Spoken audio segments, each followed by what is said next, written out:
Sekian purnama, DPR akhirnya mengesahkan rancangan Kitab Undang-Undang Hukum Pidana.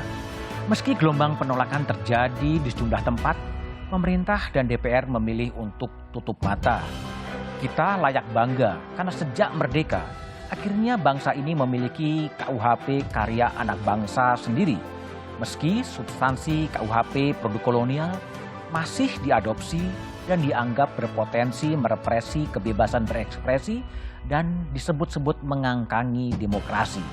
Lalu bagaimana kita harus menyikapi regulasi baru ini? Inilah Satu Meja The Forum, RKUHP disahkan, berkah atau musibah?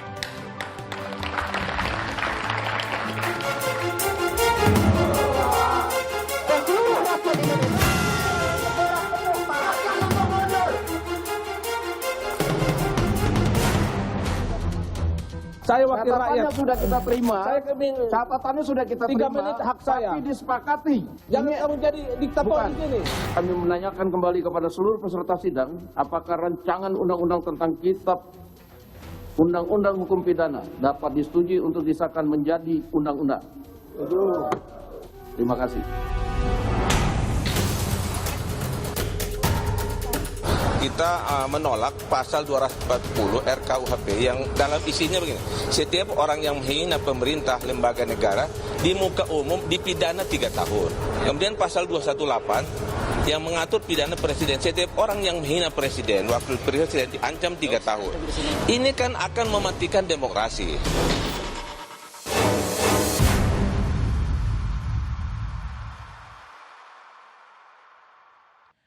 Sejarah sedang ditulis oleh DPR dan pemerintah.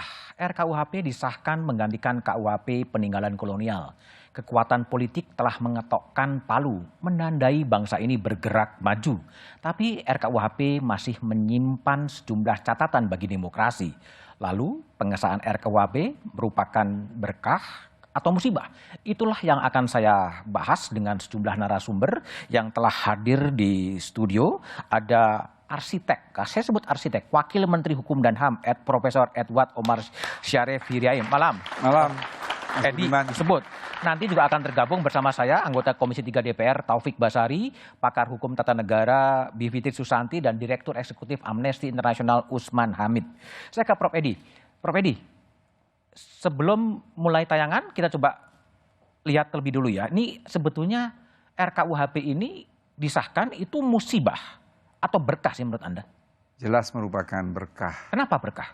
Mengapa? Karena kita mencoba meletakkan dasar-dasar hukum pidana untuk disesuaikan dengan paradigma hukum pidana modern yang tidak berorientasi pada keadilan retributif yang menggunakan hukum pidana sebagai sarana balas dendam, tetapi berorientasi pada keadilan korektif, keadilan restoratif, dan keadilan balas dendam tuh hukum Romawi ya. Persis. Mata ganti mata gitu ya. Gigi ganti gigi. Gigi ganti gigi ya. Jadi, sekarang diubah menjadi lebih restoratif gitu. Lebih korektif, restoratif, dan rehabilitatif. Rehabilitatif. Tapi gini, hampir semua obsesi Menteri Kehakiman sejak zaman Orde Baru sampai sekarang kemudian mengharapkan bahwa menggolkan KUHP nasional.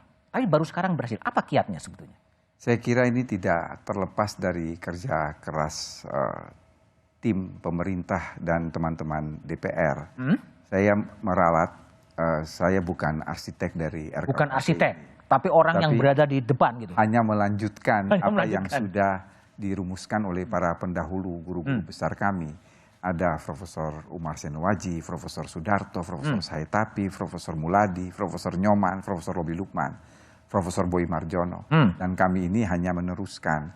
Dan kalau boleh saya meminjam istilahnya Profesor Muladi, kami ini termasuk generasi ketiga. Generasi ketiga? Generasi ketiga. Oke. Beliau menyebutkan kami ini generasi ketiga yang kemudian memperjuangkan untuk kita punya KUHP nasional. Oke, tapi gini Prof. Edi, itu kan diperjuangkan 59 tahun ya? Persis. Tapi baru gol sekarang, sebetulnya apa? Apakah kekuatan politiknya begitu mendukung dan akademisi semua pakar hukum pidana masuk dalam tim atau gimana sebetulnya? Saya kira tantangan terbesar dalam penyusunan RKUHP adalah bangsa ini sangat majemuk. Multi etnis, multi religi, multi culture. Setiap isu yang akan diformulasikan dalam KUHP pasti menimbulkan pro dan kontra. Membuat ini menjadi lama karena kita harus mendengar berbagai pihak dan tentunya pada akhirnya kita akan memilih mengapa kita harus memilih A dan tidak memilih B. Dan itu yang terjadi belakangan ini ketika Presiden menunda pada tanggal 19 September 2019 kami diperintahkan untuk melakukan inventarisasi terhadap isu-isu yang kontroversi. Waktu itu kami dapatkan ada 14 isu kontroversi. Dan itu gimana? Kiat dari 2019 Presiden meminta untuk ditunda karena ada demo yang sangat besar, tapi sekarang bisa goal. Apa sebetulnya di balik layar sehingga RKUHP ini bisa disahkan? Satu adalah sosialisasi, sekaligus dialog publik. Kita mendengarkan betul masukan masyarakat.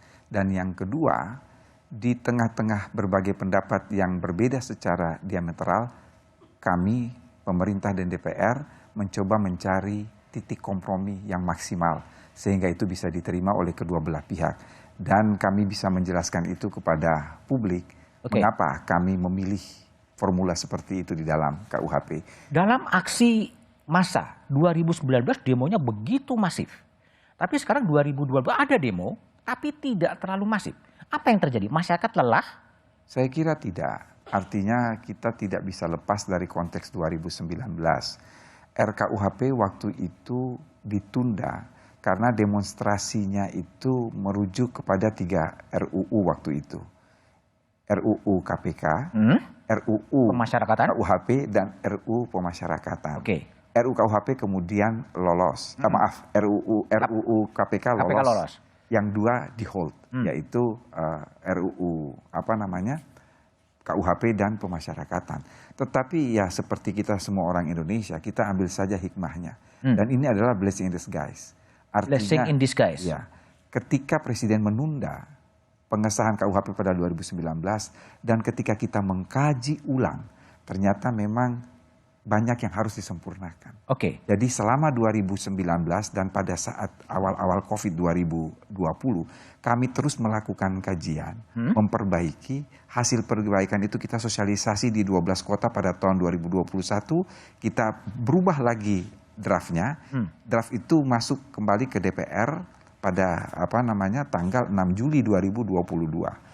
Tanggal 6 Juli 2022 masuk ke DPR, Presiden merasa bahwa ini belum didialogkan dengan publik. Maka pada tanggal 2 Agustus, Presiden memerintahkan jajarannya untuk melakukan dialog publik. Meminta masukan sebanyak mungkin dari masyarakat. Tapi betul nggak Prof? Ada anggapan bahwa agak terburu-buru sebetulnya untuk mengetokkan palu dalam paripurna dan itu disahkan menjadi undang-undang. Saya menepis anggapan yang demikian. Karena saya kira ini kan proses panjang. Proses panjang dari tahun 2015 sampai dengan tahun 2022.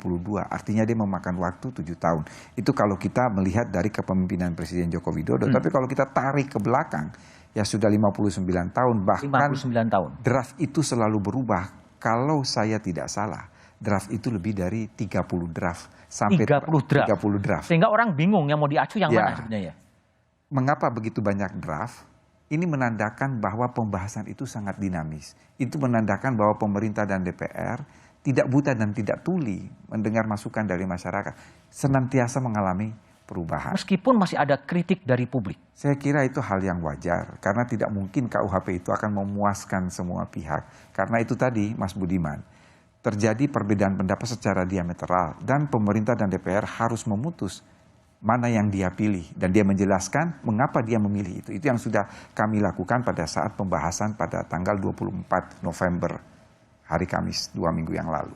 Tapi langkah keberatan publik sebaiknya bagaimana publik menyikapi yang masih berkeberatan dengan dengan sejumlah pasal dalam KUHP?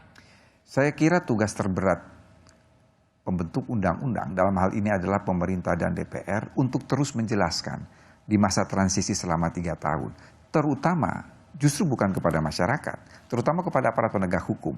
Sebenarnya kalau kita melihat berbagai kritik yang dilakukan oleh mahasiswa dan juga oleh teman-teman sejawat saya yang katakanlah mereka memiliki latar belakang hukum tata negara, saya sangat memahami bahwa yang mereka khawatirkan adalah persoalan implementasi. Implementasi. Betul. Kalau implementasi kan itu ada pada aparat penegak hukum. Tapi gini, Prof. Edi, banyak orang yang kemudian menyebut bahwa KUHP ini bisa mengancam civil liberties, bisa mengancam demokrasi. Tapi jawaban Prof. Edi setelah jeda berikut ini.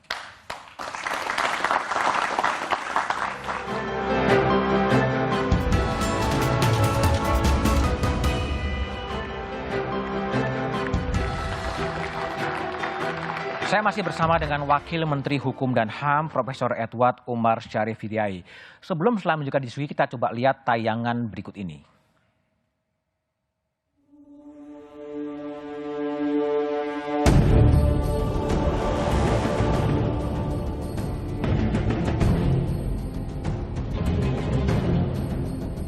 Kami menanyakan kembali kepada seluruh peserta sidang, apakah rancangan undang-undang tentang kitab Undang-Undang Hukum Pidana dapat disetujui untuk disahkan menjadi undang-undang.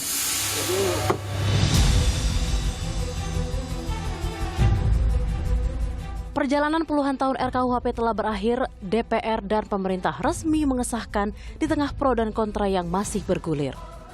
Sejumlah kalangan di masyarakat melihat masih adanya kejanggalan pasal-pasal kontroversial karena melanggar batas privasi hingga berujung kriminalisasi. Gelombang penolakan masyarakat pun muncul dari berbagai daerah. Namun pemerintah dan DPR meminta masyarakat yang tidak sepakat menempuh jalur elegan yakni menggugat ke Mahkamah Konstitusi. Meski sudah disahkan menjadi undang-undang, namun KUHP ini akan berlaku efektif 3 tahun setelah disahkan.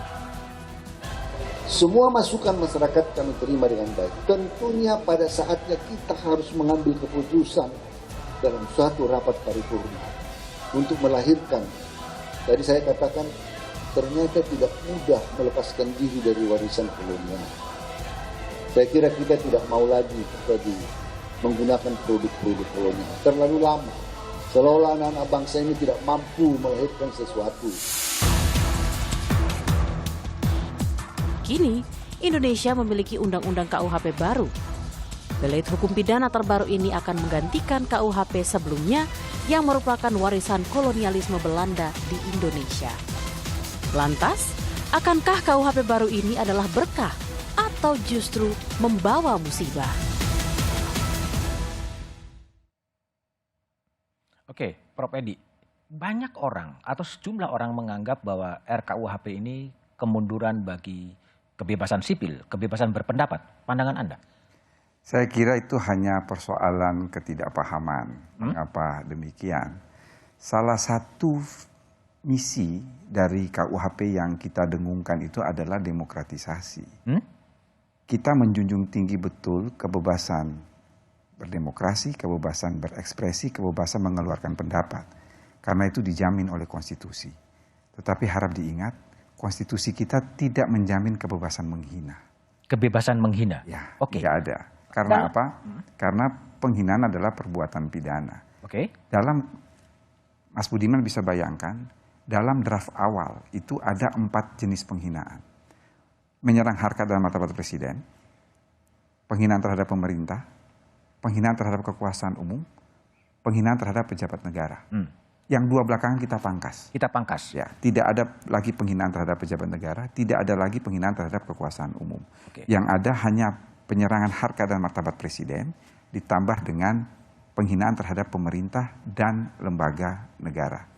Ini kita harus kembali kepada filosofis hukum pidana, Mas Budiman. Filosofis hukum pidana itu apa?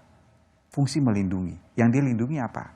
Kepentingan negara, kepentingan pemerintah, kepentingan masyarakat dan kepentingan rakyat. Oke. Pertanyaan lebih lanjut, apa yang dilindungi dari kepentingan negara? Paling tidak ada 2, keamanan negara, dan yang kedua adalah persoalan dignity, martabat. Dignity. Ya. Oke. Ini yang kemudian dituangkan dalam pasal-pasal penghinaan terhadap pemerintah dan lembaga negara untuk menjaga marwah. Oke. Lalu kemudian penyerangan terhadap harkat dan martabat presiden. Kalau tagar menyatakan semua bisa kena, maka pertanyaan itu dibalik. Apakah dengan KUHP yang lama semua orang kena? Tidak. Kan tidak. Tidak. Maka dengan KUHP baru justru lebih jauh untuk bisa dijerat. Oke. Prof. Edi, satu hal yang juga menjadi sorotan media asing, sampai kemudian Dubes Amerika juga berkomentar, adalah bahwa khususnya adalah pasal soal perzinahan dan lain sebagainya yang bisa mempengaruhi iklim investasi untuk masuk ke Indonesia. Tanggapan Anda? Begini, saya selalu mengatakan, Mas Budiman, ketika berbicara mengenai kejahatan kesusilaan, itu tidak bisa dibandingkan dengan negara manapun. Substansi KUHP di seluruh dunia ini sama, kecuali dalam 3 hal. 1, delik politik, 2, penghinaan, dan ketiga adalah kejahatan kesusilaan. Mengapa tidak bisa dibandingkan? Kejahatan kesusilaan itu tidak terlepas dari moral value yang ada pada suatu masyarakat. Saya ambil contoh konkret. Di negara-negara Eropa Utara, aborsi itu adalah perbuatan yang legal menurut hukum nasional. Di kita itu adalah tindak pidana kesusilaan. Kalau kita membuka KUHP Cina, tidak ada satu bab pun dalam KUHP Cina yang berbicara mengenai kejahatan kesusilaan. Artinya apa yang ingin saya sampaikan, bahwa moral value ini berbeda antara satu negara dengan negara yang lain berbeda. Kita punya kedaulatan. Kita punya nilai-nilai kearifan lokal yang tidak bisa dibandingkan. Tetapi saya ingin menyatakan di sini bahwa sebetulnya pasal itu tidak ada kaitannya dengan investasi. Ini adalah titik kompromi yang bisa kita capai antara pemerintah dan DPR. Saya kira perlu dijelaskan kepada publik, Mas Budiman, bahwa ketika berbicara soal pasal kohabitasi, ini kami melakukan lobby. Karena di parlemen sendiri ini terbelah. Ada fraksi yang menginginkan ini dihapus. Ada fraksi yang tetap ingin mempertahankan. Bagi yang menginginkan ini dihapus, sebetulnya make sense. Ada alasannya. Melihat bahwa beberapa daerah membuat peraturan daerah yang membuat polisi, Satpol PP bisa melakukan sweeping, bisa melakukan penggerbekan. Tetapi di sisi lain, kalau pasal ini dihapus, sejumlah fraksi, sejumlah partai menolak. Alasannya adalah ini moral value. Lalu apa titik komprominya? Titik komprominya adalah bahwa satu ini adalah delik aduan yang absolut. Artinya apa? Yang bisa melapor hanya suami atau istri bagi perzinahan atau kohabitasi bagi orang tua atau anak yang ketika itu tidak terlibat hubungan perkawinan. Lalu ditambahkan penjelasan, Mas Budiman. Dengan berlakunya pasal ini, maka peraturan di bawah ini dinyatakan tidak berlaku. Tidak berlaku. Artinya apa? Tidak boleh ada lagi perda yang membuat aturan sebagai delik biasa. Tapi dia harus delik aduan. Jadi bisa menjebatani kekhawatiran dari fraksi yang ingin pasal ini dihapus. Itu yang pertama. Yang kedua, saya kira turis asing tidak perlu khawatir. Karena tidak perlu khawatir karena ini adalah delik aduan absolut. Kalau seseorang, dua orang datang dari luar negeri, berpasangan begitu, mereka nginep di kamar hotel, karena ini delik aduan, tidak mungkin ada penggerbekan, tidak mungkin ada shipping. Itu yang pertama. Yang kedua, yang bisa melapor ini kan hanya orang tua atau anak dari pasangan mereka ini, yang notabene kan ada di luar negeri. Itu, atau kalau misalnya salah satu sudah berkeluarga, yang bisa mengadukan hanya suami atau istri mereka. Itu saja. Jadi itu bukankah itu sebagai sebuah state intervention terhadap sesuatu yang bersifat privat? Itulah yang saya katakan, bahwa ketika kita melakukan sosialisasi, Mas Budiman, di 12 kota, ada dua pandangan tadi. Ada 2 daerah secara diametral itu. Saya lupa satu provinsi, tapi itu dikritik.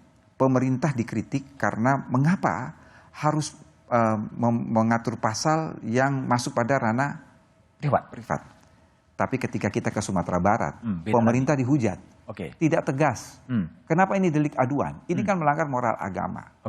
Pada titik ini kita harus punya pilihan. Sebab apa? Kalau kita mengikuti daerah yang ingin ini dihapus, maka Sumatera Barat akan mengatakan tidak aspiratif. Kalau kita mengikuti Sumatera Barat, maka dikatakan ini tidak aspiratif. Jadi kita mengambil the middle way, bahwa ini dihapus, tetapi untuk mencegah jangan sampai aparat penegak hukum, baik polisi maupun Satpol PP, melakukan penggerbekan, sweeping, ini satu dijadikan delik aduan, dan tidak boleh ada peraturan daerah yang bertentangan dengan KUHP itu.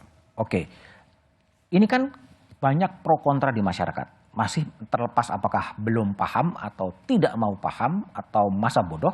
Tapi kan masih ada tenggang waktu 3 tahun. Sampai kemudian ini berlaku efektif. Dan 3 tahun itu adalah pasca pemerintahnya Pak Jokowi sebetulnya. Nah, lalu apa yang akan dikerjakan oleh pemerintah? Tapi jawabannya setelah jeda berikut ini.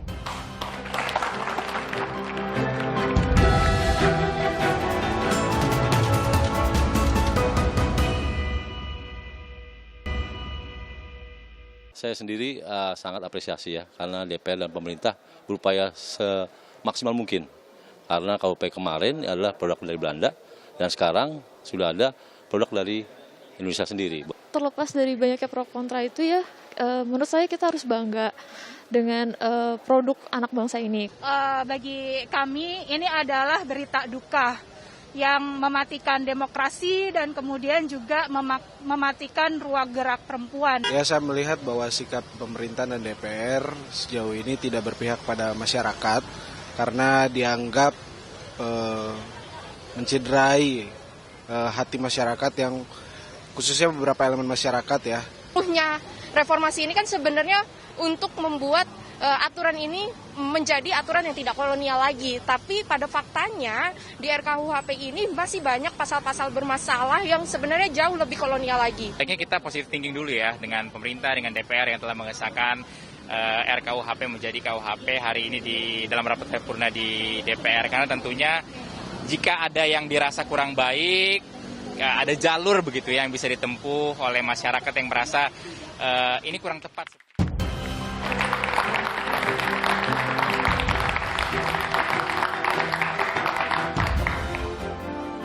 Masih bersama saya Budiman Tanurjo di Satu Meja Forum. Saya tidak berdua dengan Pak Wamen, tapi juga ada Usman Hamid, Direktur Eksekutif Amnesty International.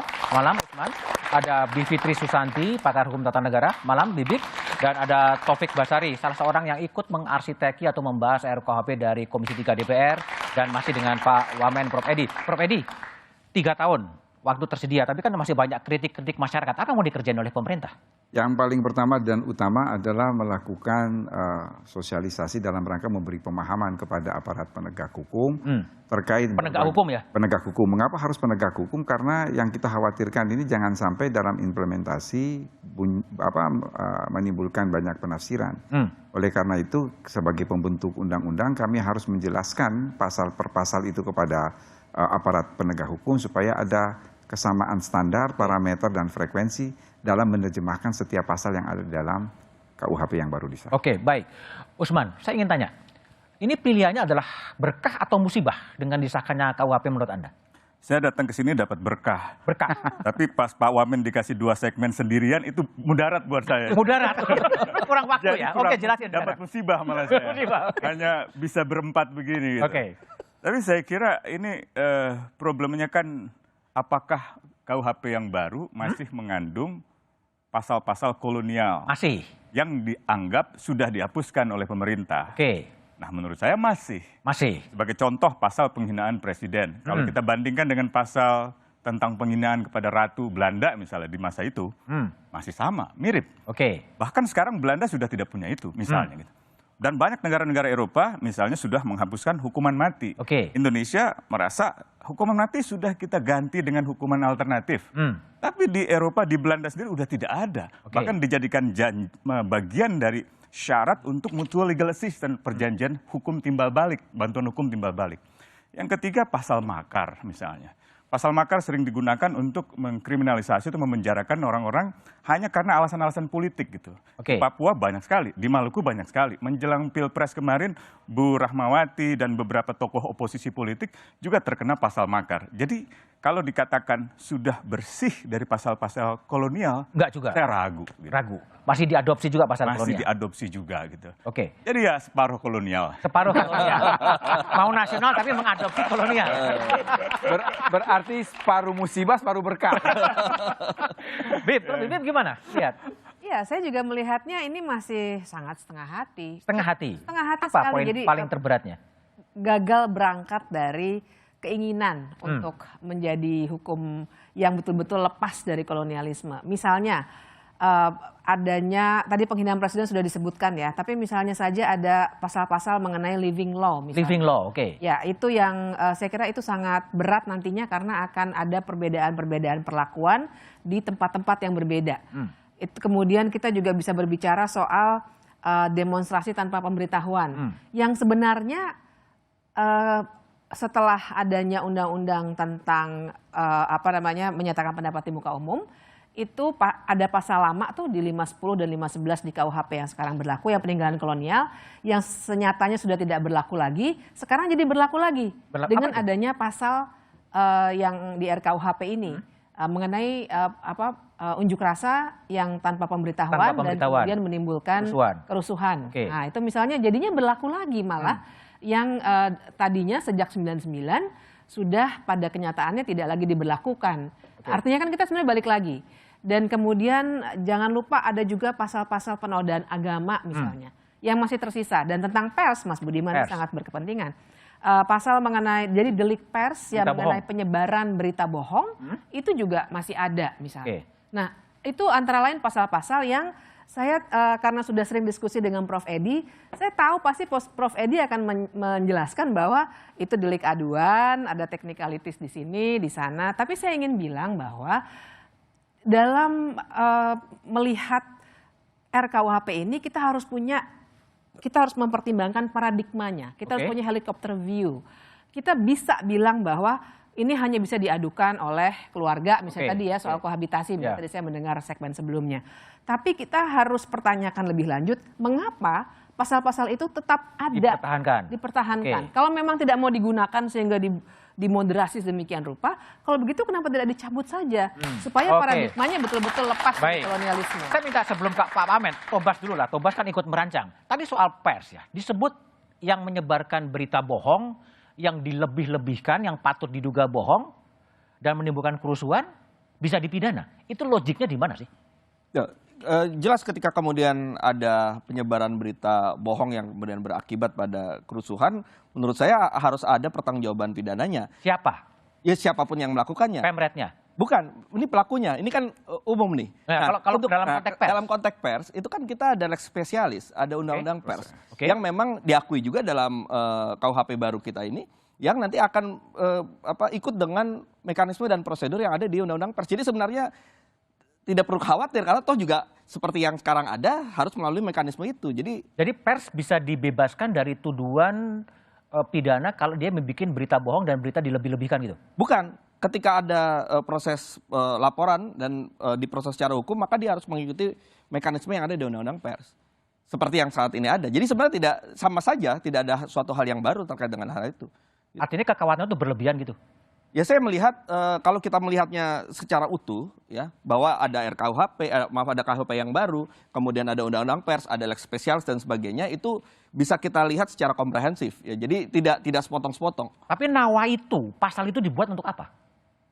Pasal itu untuk membuat jangan ada kemudian orang-orang yang secara tidak bertanggung jawab, yang punya niat jahat, punya kehendak jahat untuk menyebarkan suatu berita bohong, ya, yang pada akhirnya menimbulkan kesalahpahaman dan menimbulkan kerusuhan. Kan itu tetap ada mensreanya, ada suatu kehendak jahatnya dan menimbulkan kerugian. Maka dari itu harus ada yang bertanggung jawab. Nah masalahnya kan teman-teman di pers ini menganggap bahwa itu ditujukan pada kami. Bukan. Itu ditujukan untuk semua orang, ya. Yang kalau misalnya ada kaitannya dengan pers, tetap harus dia melewati mekanisme yang ada di dalam undang-undang pers. Jadi tidak ada masalah sebenarnya. Sepanjang mekanisme yang ada di dalam undang-undang pers kan kita juga bisa percaya bahwa itu akan ada beberapa indikator-indikator, beberapa hal-hal yang kemudian menjadi pertimbangan-pertimbangan. Nanti kita serahkan pada proses yang ada tentunya. Oke, Prof. Edi. Ya, saya kira yang dikatakan. Kalau contoh konkret lah, Sambo bikin skenario bohong. Bentar, saya mau sampaikan apa yang dikatakan oleh Tobas itu benar. Jadi sebetulnya dengan adanya undang-undang pers itu sudah tidak ada lagi delik pers. Oke. Kita periksa putusan dalam kasus Bambang Harimurti. Kita periksa dalam kasus putusan Mahkamah Agung soal Teguh Santoso. Kita periksa dalam putusan Mahkamah Agung soal kasus Supratman. Oke. Itu sudah dijadikan jurisprudensi tetap. Bahwa ketika berhubungan dengan pers, maka gunakanlah jalur pers, hak jawab dan lain sebagainya. Jadi sebetulnya tidak perlu ada kekhawatiran. Dan yang kedua, kalau kita merujuk tadi yang disampaikan oleh Mas Usman maupun Mbak Bibi, dalam pasal penyerangan harkat dan martabat presiden itu di penjelasannya jelas. Kita mengutip apa yang terdapat di dalam undang-undang pers.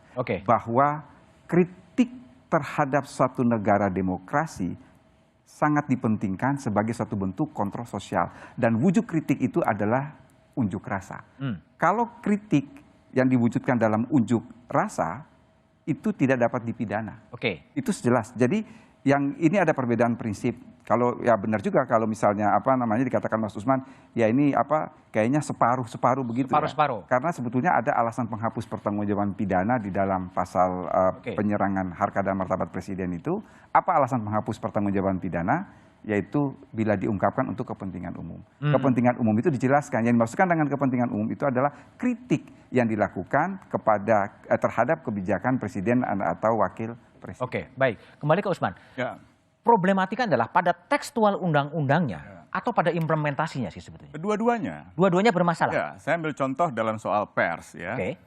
Sekarang sebelum ada hukum pidana yang baru, kita punya hukum pidana yang lama. Dan kita punya misalnya Undang-Undang Informasi dan Transaksi Elektronik. ITE. Dalam sejumlah kasus, ya, misalnya di Sulawesi atau di Kalimantan, jurnalis dikenakan pasal juga pidana. Dan dikenakan pasal Undang-Undang Informasi dan Transaksi Elektronik. Gitu. Tentu sebagai argumentasi pembelaan di pengadilan kita bisa menggunakan azas lex specialis derogator lege generali, bahwa hukum yang spesial, yang khusus itu mengatasi hukum yang umum misalnya. Tapi itu tidak ada jaminan. Orang sudah terlanjur ditahan, di penjara gitu. Katakanlah di Mahkamah Agung nanti dibebaskan, tapi perampasan kemerdekaan pada awal-awal proses hukum itu yang sebenarnya terjadi. Itu yang pertama. Nah, yang kedua tentang soal penghinaan presiden. Saya apresiasi kalau memang kritik dalam sebuah negara demokrasi itu memang diterima sebagai kontrol sosial.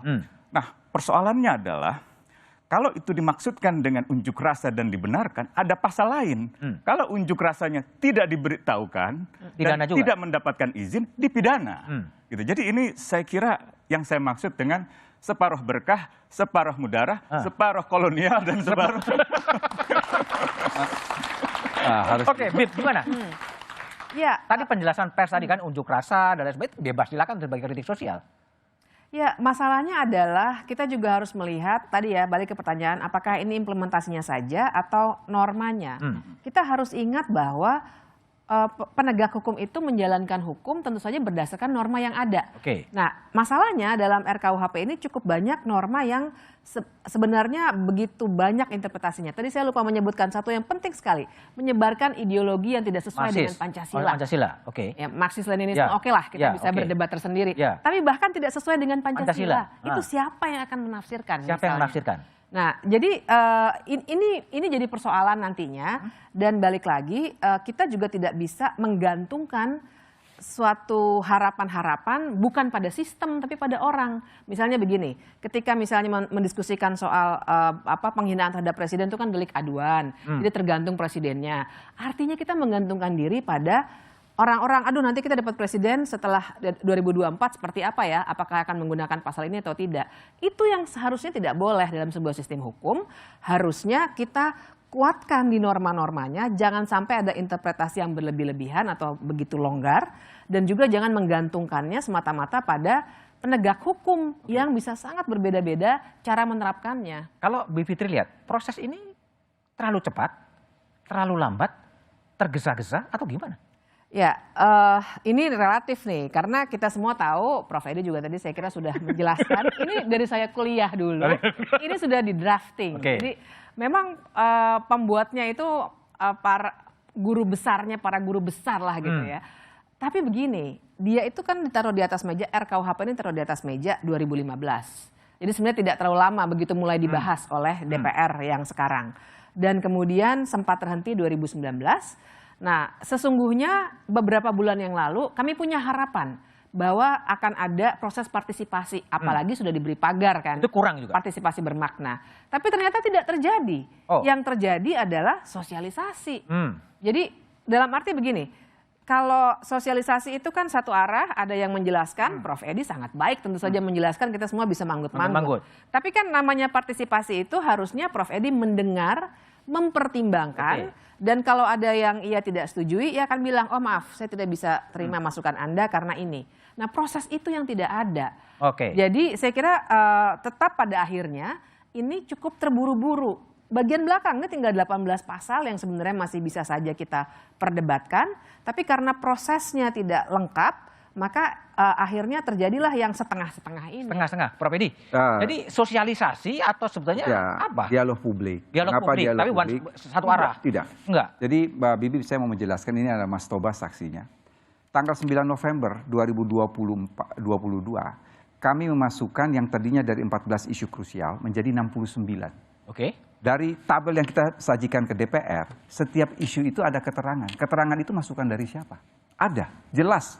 Ini kita peroleh dari sosialisasi dialog publik di mana, masukan mana itu jelas. Jadi tidak benar kalau dikatakan bahwa pemerintah dan DPR buta dan tuli terhadap masukan masyarakat. Tidak buta dan tuli? Tidak buta dan tuli, karena bisa kita pertanggungjawaban. Itu semua ada rekamannya. Itu Tobas bisa menjelaskan betul dari mana kita mendapatkan itu. Dan benar yang dikatakan oleh Mbak Bibit, misalnya dalam persoalan kohabitasi misalnya, kan ada secara diametral berbeda. Kita menjelaskan mengapa pendapat ini yang kita ambil dan bukan pendapat itu. Proses itu berjalan di DPR. Dan itu adalah sidang yang terbuka untuk umum. Tapi supaya tidak terjadi mispersepsi, saya ingin mengomentari satu tadi dari Mas Usman soal makar. Makar itu sudah dipersempit. Makar itu adalah serangan. Itu jauh berbeda. Jadi kalau orang kongko-kongko mau menggantikan atau nggak bisa, serangan. Itu sudah di dalam definisi itu adalah makar itu adalah serangan. Jadi serangan itu tentunya adalah serangan fisik. Bukan serangan verbal? Bukan. Itu jelas sekali di dalam penjelasan. Itu masukan dari teman-teman ICJR. Lalu kemudian yang berikut soal unjuk rasa. Kita ini diajarkan, Mas Budiman, kalau membaca pasal itu kan harus membaca judul bab. Judul bab itu adalah ketertiban umum. Jadi tidak mudah juga menerapkan pasal ini. Mengapa? Kalau dia memberitahu terjadi keonaran, tidak bisa dijerat. Kalau dia tidak memberitahu, tidak terjadi keonaran, juga tidak bisa dijerat. Yang terjadi ini rumusan pasalnya diimplikasi. Jika tidak memberitahu dan terjadi keonaran. Dijelaskan tuh keonarannya, jadi bunyinya keonaran atau mengganggu kepentingan umum. Apa yang dimaksudkan dengan kepentingan umum? Kepentingan umum adalah tidak berfungsinya pelayanan publik. Akibat kerusakan yang timbul karena unjuk rasa, pawai atau demonstrasi. Jadi kita perketat betul. Mengapa ada pasal ini? Ini ada kejadian.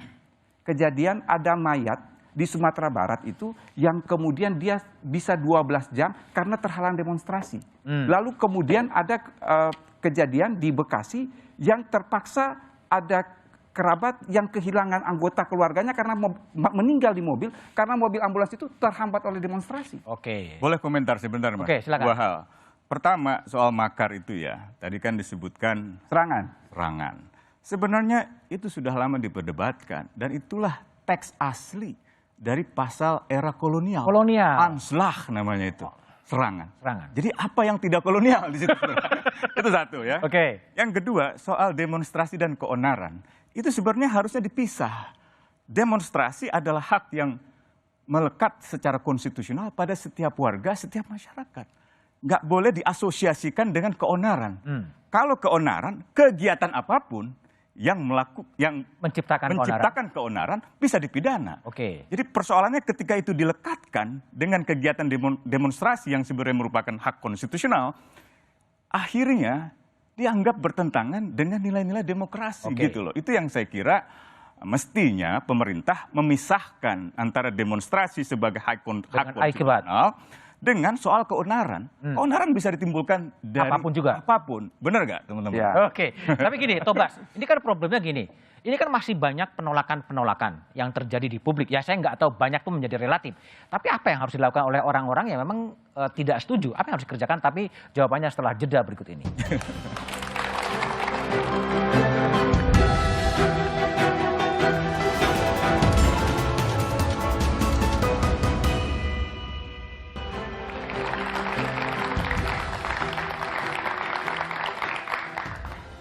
Masih bersama saya Budiman Tanurjo di Satu Meja The Forum. Taufik Basari, apa saran Anda sebagai wakil rakyat terhadap rakyat yang berkeberatan terhadap RUU KUHP itu, sejumlah pasal? Pertama kita harus melakukan dialog. Ya. Apa yang tadi dipermasalahkan sebenarnya bisa kita dialogkan dan bisa kita bahas bersama. Sebenarnya gini, posisi saya dengan Usman dengan Bibip itu sama. Ya apa yang tadi disampaikan itu adalah hal-hal yang kemudian juga saya sampaikan dalam proses-proses pembahasan di DPR. Itu juga dialami oleh Prof. Edi. Ya. Dan saya juga mengalami langsung bagaimana perbaikan-perbaikan dan perubahan-perubahan yang terjadi dalam setiap draft. Dialog mengubah posisi? Bukan. Artinya begini, sebenarnya apa yang disampaikan itu ya sudah kita lakukan upaya-upaya untuk memperbaiki, dan ketika kesepakatan terakhir itu adalah satu hal yang maksimal yang sudah bisa kita lakukan untuk mengakomodir apa yang selama ini menjadi tuntutan. Nah, tapi memang seperti kata Prof. Edi tadi di awal, bahwa memang masukan ini juga tidak hanya satu segi saja, satu sisi saja. Jadi kita harus mempertimbangkan juga pendapat-pendapat lain yang mungkin berbeda dalam ekstrem yang satu lagi dibanding apa yang disampaikan oleh teman-teman tadi. Nah, oleh karena itu yang dilakukan adalah kita cari jalan tengahnya. Ya. Kita di satu sisi ada orang yang menginginkan pasal ini tetap ada misalnya, berpendapat pasalnya harus ada. Tapi di sisi lain kita misalnya ingin menghapus, saya ingin menghapus pasal-pasal yang disebutkan. Nah, oleh karena itu kita biarkan pasal ini ada, tapi kita berikan batasan-batasan yang ketat sehingga kekhawatiran-kekhawatiran yang disampaikan itu tidak terjadi karena kita melakukan pengetatan dan batasan-batasan yang ada. Itulah yang bisa berhasil kita lakukan. Usman, banyak orang menyarankan termasuk menteri kalau nggak puas ke Mahkamah Konstitusi. Iya, nanti hakim konstitusinya dicopot sama pemerintah. Seperti Pak Aswanto. Terus, apa saran Anda? Dicopot sama siapa? Pokoknya Pemerintah. kita laporkan ke pengadilan akhirat aja lah.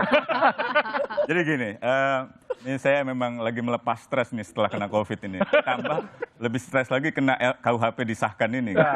Double stres? Ya, double stres, double musibah gitu. Nah, jadi yang pertama, kita harus ingat bahwa international standing pemerintah Indonesia, maksudnya negara Indonesia, posisi internasionalnya itu sudah sangat baik.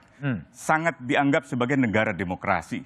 Dianggap sebagai negara yang meratifikasi hampir seluruh perjanjian internasional tentang hak asasi manusia. Yang di dalamnya sudah tidak lagi mentoleransi ada pasal penghinaan presiden. Presiden sebagai pribadi dilindungi, sebagaimana kita semua dilindungi harkat dan martabatnya oleh pasal yang lain. Disitulah letak kesetaraan setiap orang di muka hukum. Tapi kalau presiden mau dilindungi dengan pasal khusus, tidak ada lagi kesetaraan itu. Negara-negara demokrasi yang setara dengan Indonesia untuk meratifikasi berbagai perjanjian internasional sudah tidak lagi. Tapi konkretnya apa? Ada hopeless? Silahkan aja atau gimana? Saya sering berpikir pesimis, tetapi saya tetap akan bertindak dengan optimisme. Gitu. Bibit, apa? Dalam waktu 3 tahun sebelum diberlakukan, apa yang harus dilakukan oleh orang-orang yang tidak puas? Semua cara yang mungkin. Satu, misalnya tadi saya senang sekali mendengar jawaban Bung Tobas, dialog ya. Itu saya kira jawaban yang wise ketimbang beberapa orang dari anggota DPR maupun pemerintah yang mengatakan bahwa silakan bawa ke Mahkamah Konstitusi. Karena dalam sebuah negara demokrasi itu bukan pilihan. Jadi dialog tetap ada, kalau ada yang membawa ke Mahkamah Konstitusi silakan. Tapi Mahkamah Konstitusi bukan bagian dari proses legislasi. Ya, jadi itu yang harus diingat. Dan saya kira kalau menyatakan itu seperti memberikan tanda bahwa ada arogansi yang sangat tinggi, seakan-akan menantang bahwa ya udah pokoknya dari kami segini, terserah kalau kalian nggak puas. Nah, jadi saya kira dialog itu yang jadi artinya upaya-upaya politik termasuk melalui unjuk rasa, demonstrasi, diskusi seperti ini tetap harus terus-menerus diadakan. Dan kemudian kalau misalnya ada kawan-kawan yang nanti mau mengajukan ke Mahkamah Konstitusi, saya kira itu juga jalur yang tersedia. Pemilu 2024 anggota DPR-nya merevisi kembali pasal bermasalah? Iya, bukan tidak mungkin ya. Saya kira nanti kan pasti ada perubahan sedikit banyak, kita belum tahu. Dan barangkali dalam waktu 2 tahun ini banyak dialog yang bisa dilakukan dan mungkin entah apa nanti ya unjuk rasanya dan seterusnya yang akan membuka peluang lebih jauh untuk melakukan revisi. Prof. Edi, jadi gimana? Banyak orang masih berkeberatan, saran Prof. Edi apa? Ya, saya kira bukan akan kita lakukan, tapi sudah kita lakukan. Tadi pagi saya dialog dengan BEM sejabotabek. Sudah kita jelaskan seperti yang disampaikan oleh Mbak Bibir maupun Mas Tobas. Jadi persis apa yang ditanyakan itu sudah kita sampaikan supaya ada pemahaman.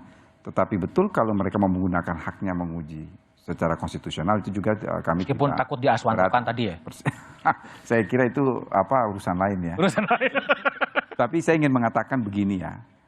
Tidak mungkin kita akan membuat suatu kitab undang-undang itu sempurna mungkin, tidak mungkin. Dan kita sadari betul akan ada pro kontra dan pasti ada kekurangan. Oleh karena itu saya selalu menekankan bahwa di tengah berbagai macam isu terkait KUHP ini, yang paling penting adalah bagaimana kita melakukan pemahaman terhadap aparat penegak hukum supaya mencegah jangan sampai KUHP ini menjadi sarana represif dalam implementasi. Oke, baik Prof. Edi. Coba 1 menit. apa?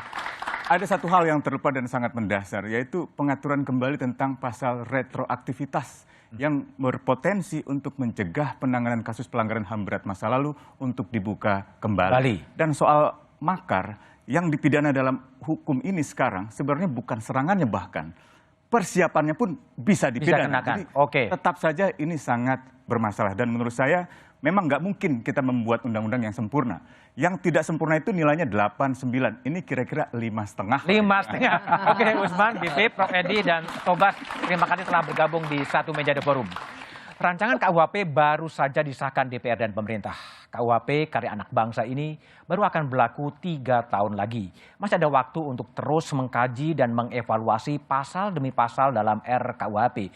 Dan terbuka kemungkinan DPR hasil pemilu 2024 merevisi sejumlah pasal yang masih bermasalah. Demikian Satu Meja The Forum malam ini. Sampai jumpa pekan depan. Selamat malam dan terima kasih.